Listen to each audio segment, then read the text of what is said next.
출애굽기 28장 1절에서 14절 말씀. 본문의 말씀은 제사장 옷을 만드는 설계도인데요. 하나님께서 대제사장 옷 제조를 명령하시죠. 1절 말씀. 너는 이스라엘 자손 중 내 형 아론과 그의 아들들 곧 아론의 아들들 나답과 아비후와 엘라살과 이다말을 그와 함께 내게로 나오게 하여 나를 섬기는 제사장 직분을 행하게 하되. 본문의 말씀에서 하나님이 제사장들을 부르시죠. 부르신 이는 하나님이십니다. 근데 하나님이 사람을 부르실 때는 반드시 목적이 있죠. 오늘 이 사람들을 부르신 목적은 무엇입니까? 하나님을 섬기는 겁니다.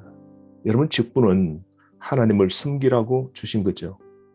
오늘도 교회에서 받은 직분들이 있죠. 장로로, 권사로, 집사로, 또 때로 성도로, 목사로. 세상 속에서 우리를 부르시고 특별히 교회에 직분 주신 것은 하나님을 섬기라고 하나님이 우리를 부르신 겁니다. 그러므로 우리의 직분에 걸맞는 나를 부르신 그 하나님을 위하여 목적을 알고 그 하나님을 섬기는 삶을 우리가 최선을 다하여 살아가야 됩니다. 2절 말씀, 내 형 아론을 위하여 거룩한 옷을 지어 영화롭고 아름답게 할지니. 거룩한 옷을 지으라고 명령하시죠. 왕같은 제사장인 우리도 거룩한 자로 세상 속에서 구별되었습니다. 의의 옷을 입어야 하나님께 나아갈 수 있는 것이죠. 우리는 하나님의 거룩한 옷을 입은 존재입니다.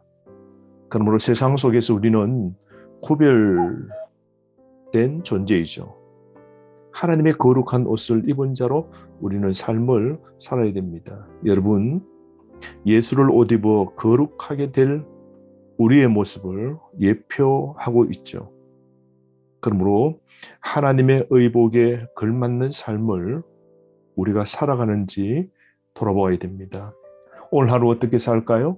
하나님의 거룩한 옷을 입은 자로 바른 행실, 거룩한 삶, 빛과 소금된 행실의 삶을 우리가 살아가야 됩니다. 3절 말씀, 너는 무릇 마음에 지혜 있는 모든 자 곧 내가 지혜로운 영으로 채운 자들에게 말하여 아론의 옷을 지어 그를 거룩하게 하여 내게 제사장 직분을 행하게 하라. 하나님께서 일을 시키기 위해서 부르신 그들, 하나님의 일을 시키기 위해서는 하나님이 특별한 지혜와 능력을 주시는 겁니다. 사명자는 하나님의 부름을 받았기에 하나님의 영으로 충만해야 되는 것이죠. 이런 표현이 성경에서 최초의 기록이죠. 사람을 하나님의 영으로 충만케 한다는 이 표현에 여러분 주목하시기 바랍니다. 초대 교회가 세워질 때도 오순절 성령 강림을 통하여서 초대교회 성도들은 성령 충만하게 되었죠. 그러므로 신약시대 교회는 성령 충만한 자를 통하여 시작된 것입니다. 여러분, 하나님이 우리에게 은사를 주셔서 사명을 감당케 하도록 하나님 영, 성령으로 충만케 하십니다. 특별히 성막 건설에서 하나님의 영의 임재는 특별한 사건이죠. 영의 충만한 사람을 통해 성막이 건설되고 하나님 명하신 기물과 옷들이 만들어지게 된 것이죠. 하나님의 영으로 채워진 자가 하나님의 일에 쓰임받게 되는 겁니다. 하나님의 영을 받은 사람이 교회의 건설의 사명자로 부름을 받게 되죠. 여러분, 오늘도 하나님께 쓰임받는 교회의 일꾼은 반드시 영으로 채워진 자들로 일들이 이루어져 가는 겁니다. 오늘 우리에게 가장 필요한 것이 무엇일까요? 성령 충만입니다. 우리에게 반드시 하나님의 영으로 충만해지도록 우리가 갈구해야 되고, 하나님이 부르셔서 나에게 주신 그 사명을 감당할 수 있도록 영으로 채우게 해달라고 하나님께 도움을 구해야 됩니다. 그러므로 교회가 하나님의 영으로 채워진 자들을 통하여, 가정이 하나님의 영으로 채워진 자들로 통하여 복되고 그곳이 천국이 되고 그것이 아름다운 곳이 되는 것이죠. 제사장에 입는 옷은 삼중 구조로 되어 있는데요. 속옷, 겉옷, 에봇입니다. 마치 성막처럼 말이죠. 성막은 뜰과 성소와 지성소로 구별되죠. 속옷은 뜰에 비유할 수 있고 겉옷은 성소이고 에봇은 지성소입니다. 그러므로 가장 중요한 것은 바로 에봇입니다. 제사장 복장은 하나님의 거룩한 현시인데요.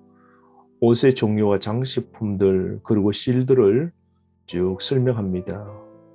제사장 옷은 성막에 들어간 재료들이 동일하게 사용되고 있는데요. 제사장의 옷은 성막의 축소판이죠.